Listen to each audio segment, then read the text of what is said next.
बच्चों, कल हमने जाना था कि वर्ण क्या होता है और उसके कितने भेद हैं। वर्ण भाषा की छोटी से छोटी ध्वनि और उसका लिखित रूप क्या कहलाता है? वर्ण कहलाता है। और वर्ण के दो भेद बताए थे, स्वर और व्यंजन। स्वर संख्या में 11 होते हैं, व्यंजन 33 होते हैं। स्वर स्वतंत्र होते हैं और व्यंजनों को बोलने के लिए स्वरों की सहायता लेनी पड़ती है। स्वर सरल होते हैं और व्यंजन थोड़े कठिन होते हैं। उसके आगे देखिए कि व्यंजनों को बोलने के लिए स्वर की सहायता लेनी पड़ती है।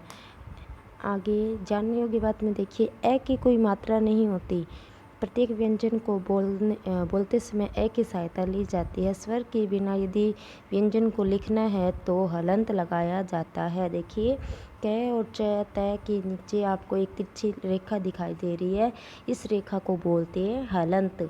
अगर हमें क में, च में, त में से या जो भी व्यंजन है उसमें से ए को अलग करना है तो उस व्यंजन के नीचे हलंत लगा देंगे और ए को अलग किया जा सकता है। आगे देखिए, संयुक्त व्यंजन। संयुक्त व्यंजन कितने होते हैं? 4 होते हैं इस संख्या में। संयुक्त का मतलब क्या है? यानी कि किसी से जुड़े होना। तो बोलते समय जब हम कभी कभी जुड़े हुए व्यंजनों का प्रयोग करते हैं, इन्हें संयुक्त व्यंजन कहा जाता है। ये कितने होते हैं? 4। कौन कौन से? अक्षय, त्रय, ज्ञ और श्रय। तो ये कौन से व्यंजन संयुक्त व्यंजन क्यों कहलाते हैं? क्योंकि इसमें 2 व्यंजनों के जोड़ से एक व्यंजन बन रहा है, इसलिए इनको संयुक्त व्यंजन कहते हैं। अक्षय बना है क और श से, तो क्षत्रिय कक्षा। त्रय बना है त और र से, इसके शब्द चित्र, तो र आ रहा है ना, चित्र बोल रहे हैं। पत्र, तो र दोनों आ रहे हैं। और ज्ञ में देखिए ज और ई है, तो यज्ञ, ज्ञान, तो ये और ये दोनों आ रहे हैं, ज और ई हैं। और श्र में स और र, स्र किस किस से मिलके बना है? स और र से, तो देखिए श्री, आश्र, स र म दोनों आ रहे हैं ना, श और र, आश्रम। ड और ढ अतिरिक्त व्यंजन है। आपको व्यंजन लिखने के बाद ये साइड में लिखे हुए मिलते हैं, ड और ढ। अगर इनके नीचे ये बिंदु नहीं होता है तो ये होते हैं ड और ढ। लेकिन इनके नीचे ये बिंदु लग जाते हैं तो इनका उपयोग अलग किया जाता है, जैसे लिखना, पढ़ना, चढ़ना आदि ऐसे लिखे हुए होते हैं, पढ़ा। उनके नीचे आपने देखा होगा कि ये बिंदु लगा होता है, इस बिंदु को बोलते हैं ताड़नजात। आगत ध्वनियाँ। कुछ ध्वनियाँ अन्य भाषाओं के प्रभाव से हिंदी भाषा में आई है, इन्हें आगत ध्वनियाँ कहते हैं। यानी कि जो है तो दूसरी भाषा की, लेकिन उनके प्रभाव से हमारी हिंदी भाषा में आ गई है, यानी आगत आना, आगत आना। जैसे स्वर में ये ओ होता है, ये अंग्रेजी से हैं। इसमें देखो डॉक्टर, डॉक्टर को डॉक्टर ही बोल देते हैं ना हिंदी में भी। और जैसे पोल, फुटबॉल और ऑफ, ऑन, इनको हिंदी में भी ऐसे ही लिख देते हैं और इंग्लिश में भी इनको लिखते हैं, तो यही बोलते हैं। डॉक्टर को डॉक्टर ही बोलते हैं इंग्लिश में, और हिंदी में ऐसे डॉक्टर का डॉक्टर ही लिख देते हैं। जैसे व्यंजन में ज के नीचे ये डॉट बिंदु लगा हुआ है, ये लिया गया है उर्दू से। जैसे बाजार, सज़ा। और व्यंजन में एक और है, जो ये ज के नीचे बिंदु है, ये होता है निकता चिन्ह। आगे देखिए, बाजार, सजा। व्यंजन फ, ये भी उर्दू से है, ये उर्दू भाषा का है। और ये ऊपर वाला ओ है, ये किसका है? अंग्रेजी भाषा का। साफ, काफ़ी। तो ये ध्वनियाँ हमारी हिंदी भाषा की नहीं है, लेकिन उनके प्रभाव से हमारी हिंदी भाषा में, अन्य भाषाएं हैं जो उनके प्रभाव से हमारी हिंदी भाषा में उपयोग में लाई जाती है, इसलिए इन्हें आगत ध्वनियाँ कहते हैं।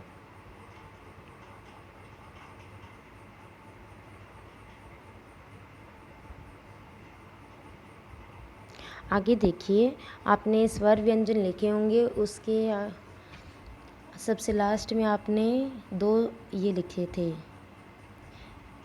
के ऊपर अंग लगाया था, ये क्या था? अंग। और एक ये लिखते थे लास्ट में, ये क्या था? अह। तो ये जो ए के ऊपर जो बिंदु लगा है, इस बिंदु को हम क्या बोलते हैं? अनुस्वार। ये बिंदु क्या कहलाता है? अनुस्वार। और जो ए के आगे जो बिंदु लगा है, ये क्या कहलाता है? अह। क्या है ये? अह। लेकिन इन दोनों बिंदुओं को क्या बोलेंगे हम? विसर्ग। क्या होता है ये? विसर्ग। आगे एक बिंदु आप ये भी लगाते हैं, ये चांद बिंदु जिसे बोलते हैं, इसको क्या बोलते हैं? अनुनासिक। क्या होता है ये? अनुनासिक।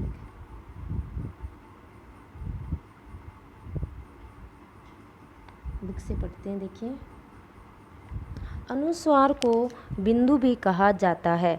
इसे वर्ण के ऊपर बिंदु के रूप में लगाया जाता है। जैसे देखिए, चंद्रमा, बंदर, पतंग। क्या? चंद्रमा। तो ये अनुस्वार लगा तभी तो ये चंद्रमा बनाना। अगर अनुस्वार नहीं होता तो हम इसे क्या पढ़ते? चंद्रमा। तो ये सही नहीं होता ना। अनुस्वार लगने के बाद ही ये सही बोला जाएगा। और अनुस्वार को क्या बोलते हैं? न और म में उपयोग में लाया जाता है इसको। जैसे बंदर, पतंग। आगे देखिए, अनुनासिक जिसे हम बोलते हैं चंद्र बिंदु, इसका नाम क्या है? अनुनासिक। इसे वर्ण के ऊपर चंद्र बिंदु के रूप में लगाया जाता है। जैसे देखिए, पूंछ, अंगूठी, आँख, ये चंद्र बिंदु हो गया और ऊपर वाला अनुस्वार हो गया। जो अलग से दो बताए थे, जो ए के आगे दो बिंदु लगे होते हैं, उनको बोलते हैं विसर्ग। जानने योग्य बात में देखिए, र 2-3 तरीके से लिखा जाता है। सॉरी, ये आपका अलग है। र में उ या उ की मात्रा इस तरह से लगाते हैं।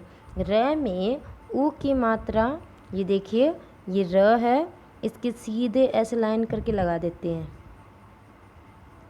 ये र और ये र की मात्रा, ये छोटा रू हो गया, यानी ये ऊ की मात्रा।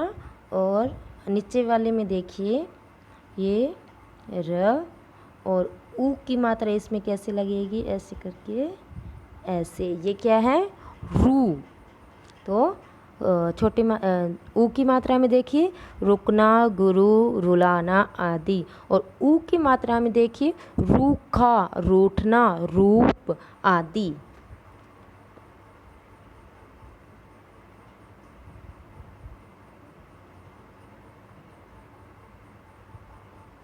तो अनुनासिक और ये अनुस्वार विसर्ग समझ में आया आपको? आगे देखिए, इसमें संयुक्ताक्षर। संयुक्त व्यंजन तो क्या थे? जो दो व्यंजनों के जोड़ से बने हुए थे, वो तो क्या कहला रहे थे? संयुक्त व्यंजन। अब देखिए, संयुक्त अक्षर यानी कि जो दो अक्षरों के जोड़ से बन रहे होंगे। यदि किसी संयुक्त अक्षर कहते हैं, यदि किसी शब्द में पहला अक्षर स्वर रहित, यानी पहला तो क्या होगा? स्वर रहित, यानी जो आधा है, आधा हो गया, तो इसमें अ नहीं है, तो ये क्या हो गया? स्वर रहित। और दूसरा अक्षर स्वर युक्त होता है, तो उन्हें मिलाकर बनाया गए शब्द संयुक्ताक्षर कहलाते हैं। तो मैंने आपको बताया था कि हलंत लगा देते हैं तो वो क्या हो जाता है? आधा हो जाता है। तो यहाँ लिखा है दोस्त।